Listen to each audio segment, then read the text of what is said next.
La délégation de la République arabe syrienne adopte avec 5 partis de l'opposition les principes de Moscou. Opération de qualité menée par l'armée arabe syrienne contre des terroristes dans la banlieue d'Idlib. Un calme prudent domine la zone frontalière avec la Palestine occupée et le Conseil de sécurité appelle à la retenue.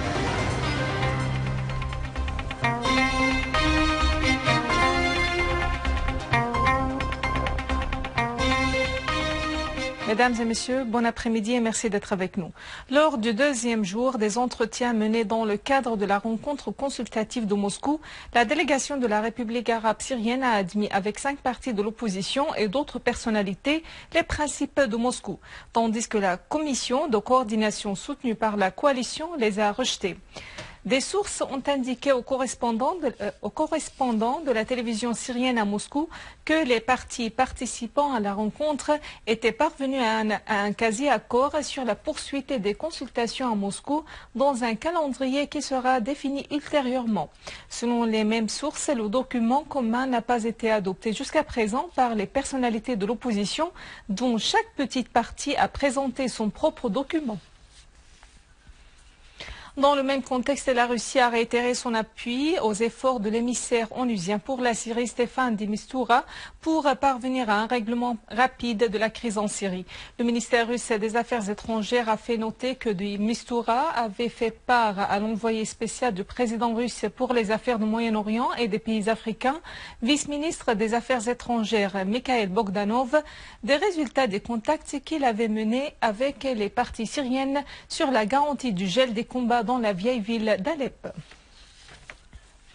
La République arabe syrienne a assuré que l'aggravation de la crise humanitaire en Syrie est due aux actes criminels perpétrés par les réseaux terroristes soutenus au niveau régional et international.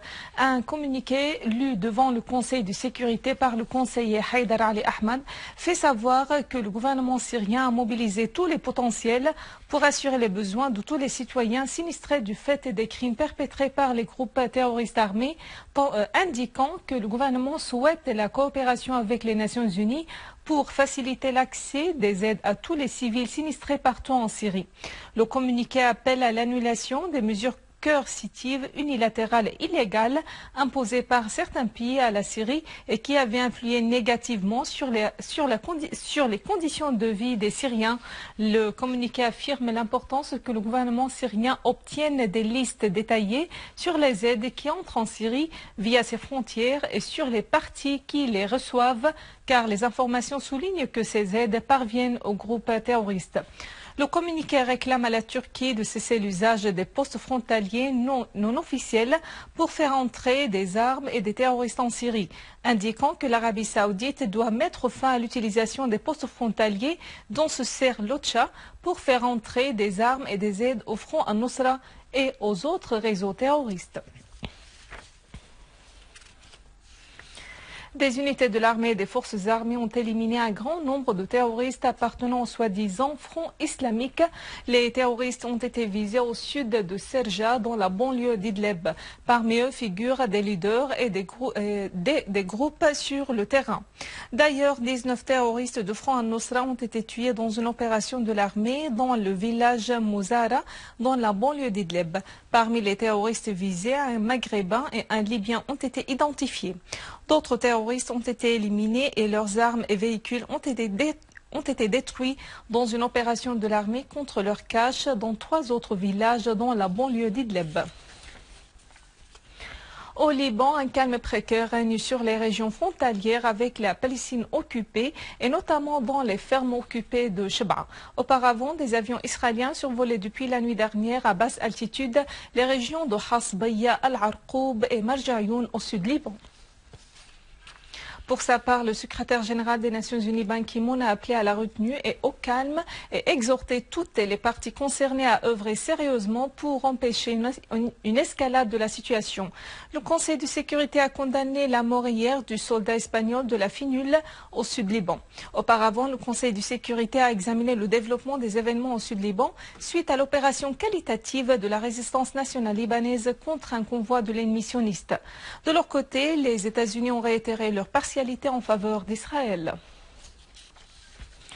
Quant à la situation en Irak, l'armée irakienne, en coopération avec les forces de mobilisation populaire, a procédé à la purification de la région d'Al-Jebbe à l'ouest d'Al-Ramadi et Al-Anbar lors d'une opération militaire dans laquelle plus de 30 terroristes ont été neutralisés et leurs véhicules détruits.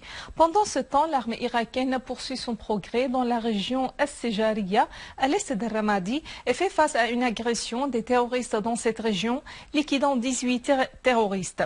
De même, 16 terroristes de l'État islamique ont été éliminés et 10 autres blessés dans un bombardement de l'armée irakienne de la région Ratba, alors que nombre de terroristes ont été également neutralisés à l'ouest de Mossoul. Voici un rappel des principaux titres. La délégation de la République arabe syrienne adopte avec 5 partis de l'opposition les principes de Moscou. Opération de qualité menée par l'armée arabe syrienne contre des terroristes dans la banlieue d'Idlib. Un calme prudent domine la zone frontalière avec la Palestine occupée et le Conseil de sécurité appelle à la retenue. Mesdames et messieurs, c'est la fin de notre édition. Pour la revoir, visitez notre site web syrienonline.sy. Merci à vous, merci à toute l'équipe. Au revoir.